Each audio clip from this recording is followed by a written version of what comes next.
It's been a while, but I'm back. Salutations viewers, Fiso here, bringing you my second discussion on Superman vs. Goku. This time I'm talking about the rematch which Screw Attack put out about 10 days ago. Yeah, I'm a little late to the party on this. Sorry guys, but I only just saw it. And part of me was a little hesitant to make this follow-up video. It's been so long since I made the first video. I can't believe it's almost been 3 years. But I really did have a lot of fun discussing it, and I learned so much about both characters from you guys in the comments. So I figured that I'm such a big fan of both, and I just can't not comment on it. And I was planning on a comeback for a while now, so why not make a sequel to my most successful video? If you haven't seen the first discussion video I made, click anywhere on screen and you'll see my thoughts of the first Superman vs. Goku death battle. However, we are discussing the rematch, and if you haven't seen the rematch, click anywhere on screen now and you'll be taken right to it, because I will be spoiling the hell out of it. I'll give you 3 seconds to click away. 1, 2, 3. Final note, there will be minor spoilers to Battle of Gods and Revival of F in this video. So, a rematch has taken place. This seems to me like Screw Attack was more or less pandering to the Dragonball fanbase, in that they're trying to appease their complaints by elaborating on the original result. Because, spoilers, the result was the same. Superman won, but this time by frontal lobotomy. So yeah, no different results, and personally, I'm not too angry by this, because something you have to realize about Super Saiyan God, or Super Saiyan God, and Super Saiyan God, which is basically someone with the powers of Super Saiyan God going to the Super Saiyan level. It's really complicated, but whatever. What we don't really have any new feats for it. I mean, all the feats we see in Battle of Gods and Revival of F are stuff which Goku could do prior to this power boost. The only thing we can actually look at to determine the strength of a Super Saiyan God is looking at it relative to the other forms. And we know Super Saiyan God can make Beerus go up to 70% of his power, according to Whis at the end of Battle of Gods. And we know that Beerus, barely trying, could beat Super Saiyan 3 Goku with 2 blows, if you can call the second one a blow. So, we know that it's infinitely stronger, but we don't really get an idea of how strong it is. For all we know, it's like ridiculous Superboy Prime levels of power, but we have no context for this power-up. All we know is that Goku's getting stronger, and I think at that point in the series of Dragon Ball, all we need to know is Goku's getting stronger, because after Majin Buu, the entire universe has been defended. You can't go up any further in scale, and Battle of Gods and Revival of F don't really even try that. They pretty much keep self-contained to Earth, and in Revival of F, well, I'm not going to spoil it.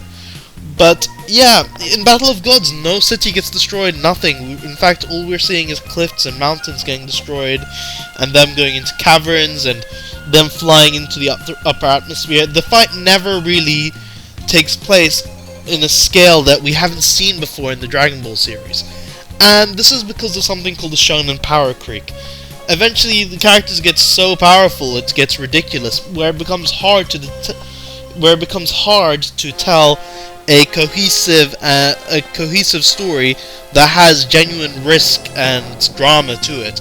Because in Dragon Ball, we know the characters are super powerful, can practically survive anything, and they can be brought back to life. So part of the drama in the new films is gone, and we don't really get a sense of scale because they've already maxed out. There's nothing more to show how strong they are other than comparing it to previous forms. So we know that it's much more powerful than Goku's previous form, but we don't know if it's more powerful than Super Saiyan 4. We have no idea about Super Saiyan God, really. And really, I think Screw Attack should have waited until after Dragon Ball Super has moved past adapting the movies and into new material before we can get a proper sense of Super Saiyan God and what its powers entail. That being said, maybe they'll make another sequel one day, but in the end the philosophy still stands, and that's where Screw Attack has derived their ending from. Before we get into that, I quickly want to discuss Superman, this time the new 52 iteration.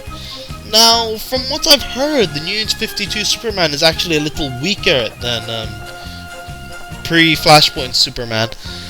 And I'll be honest, I don't like New 52. I'm not someone who generally hates reboots, and I do like simplification and making it easier to access, but it's been 3 years since Flashpoint, like, New 52's happened, and the continuity is still ridiculously convoluted. They might as well not have rebooted it.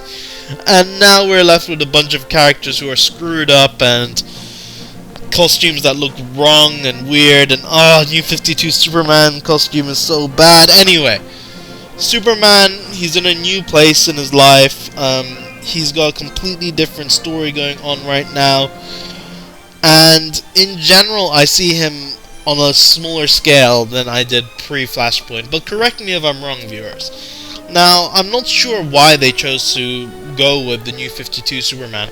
I think the logic was, let's just go with the most current versions. And while that's got some merit, I'm just not sure about... Really, we're comparing an animated Goku to a comic book Superman.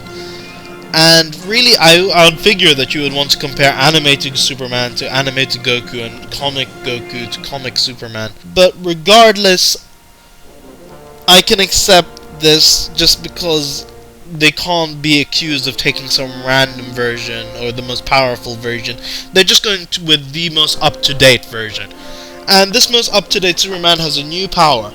He can actually channel out all his solar energy, like a big atomic explosion, but he'll lose his powers for 24 hours. However, as you can see, we don't really get to see that power put into much action in the video, so it was kind of irrelevant to even mention it. Anyway, before I talk about the philosophy of why Goku can't beat Superman according to Screw Attack, I do want to just talk about the production values of the video. I'm a big fan of the animation they used previously, but this one, it's kind of, I don't know, I don't want to say cheaper because it still looks good. Maybe it's a little bit too plasticky, and obviously I think less money went into this, just on the standard of how short the fight was. I think this is something which they put out simply because of how much they're being harassed. And while there's clear effort put in, some of it was clearly recycled, and a lot of the narration given by Boomstick and Wiz are the same things, like the Superman barriers thing.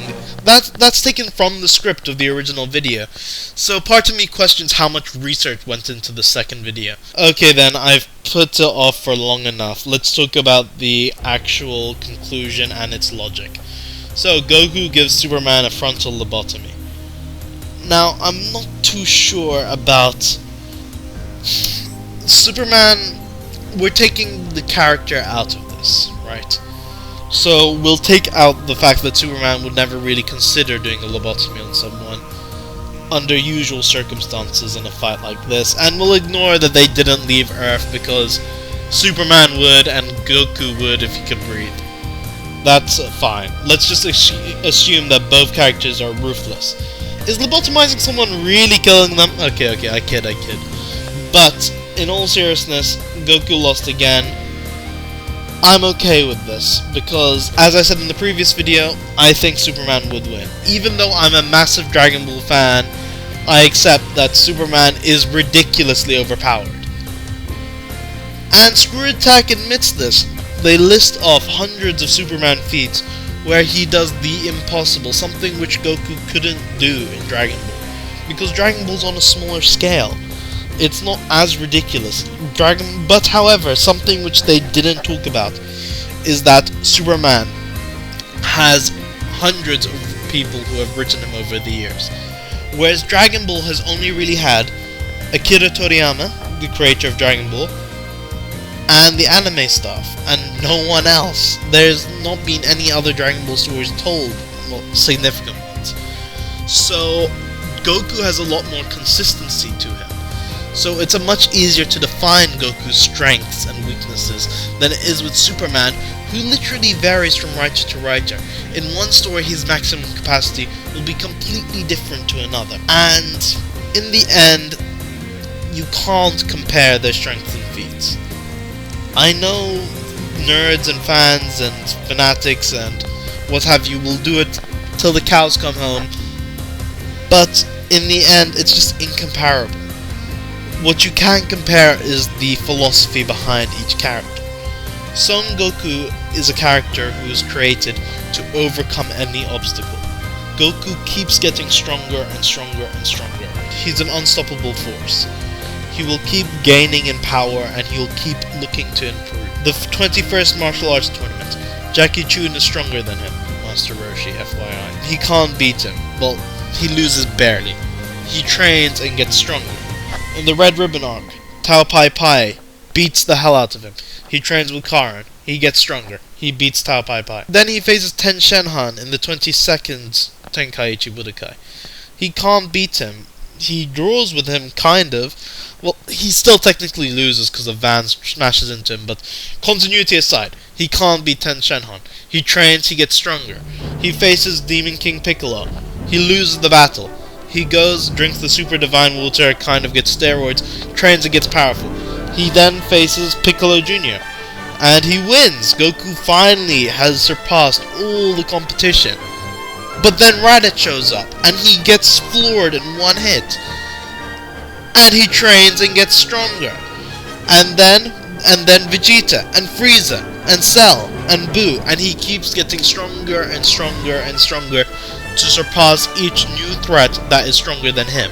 He is unlimited in that he is the guy who never gives up. He is always at a disadvantage at the beginning of a fight, but will always keep going until he beats them.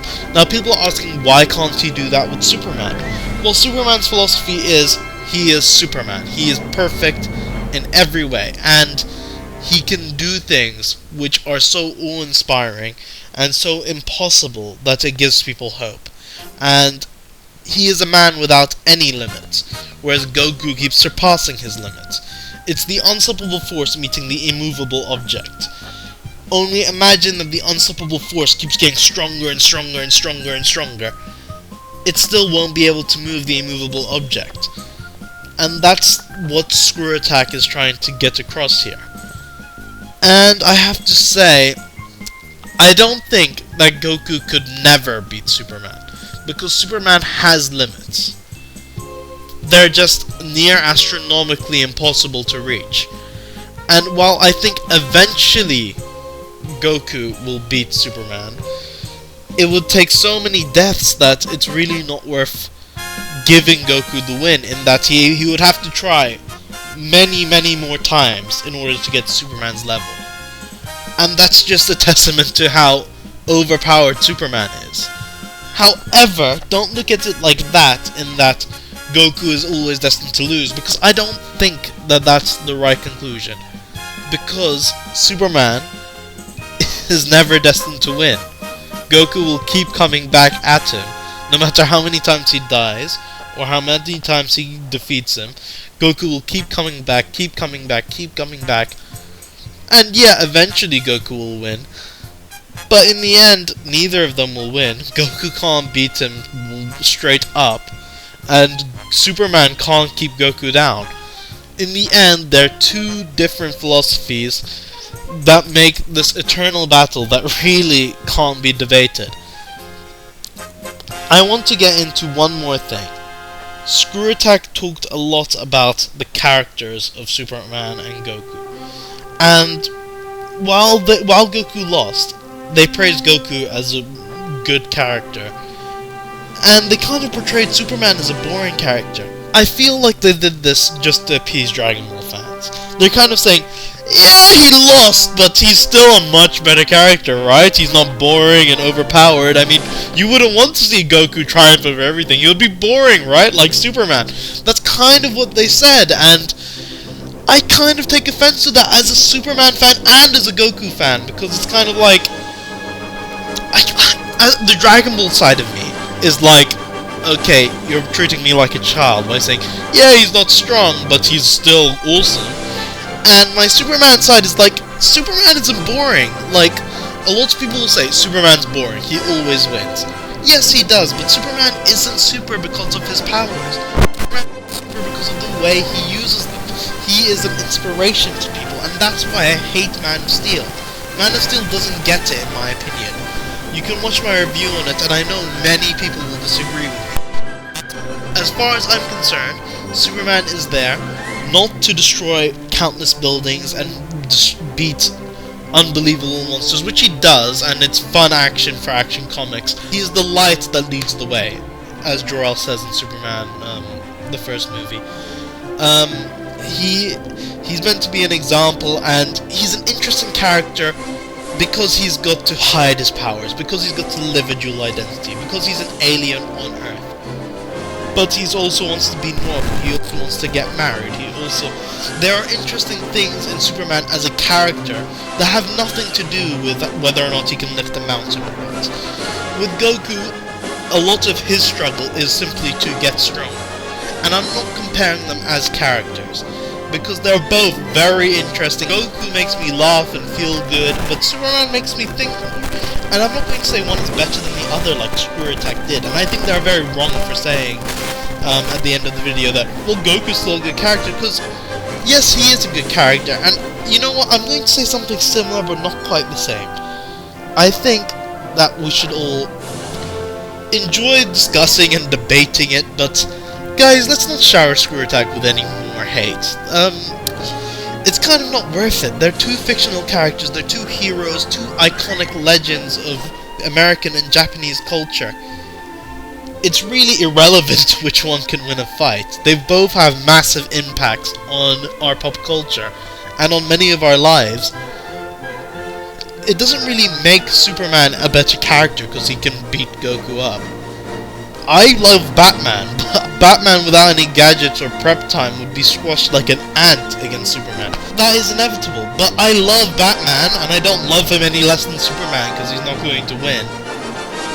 Goku, in Dragon Ball, one of my favorite characters is Krillin. He's really weak, but I love him. I love how he's always trying his hardest, and he's always like really scared, but in the Namek arc, he's really like the leader there and has to step up. The focus is on him and this hide-and-seek game he's playing with Vegeta and Frieza's men, and that wouldn't be fun for me if Krillin could beat up Frieza. It's just, they're just different characters, and their strength really doesn't reflect on them. Their strength informs character, but it is not essential. So whoever wins this fight, it doesn't mean that they're better than the other. So really, you shouldn't take that much offense that one lost or one didn't. In the end, it's all just opinion, and no one can really like confirm it or deny it. Like, if Superman and Goku ever did cross over, they're going to draw. That's what's going to happen.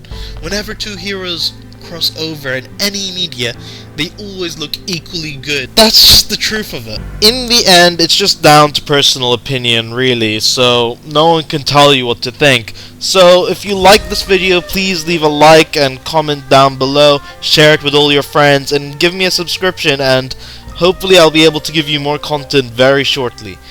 If you didn't like the video and you disagree and think I'm an idiot, leave a comment, bring it on. I'm just joking, but in all honesty, I would love to debate you like I did in my previous video, because it's just a lot of fun seeing people's different opinions on this topic, because it is just fun to discuss who would win in a fight amongst two icons. And yeah, so let's have a lot of fun with it down below, guys, but let's try and be mature.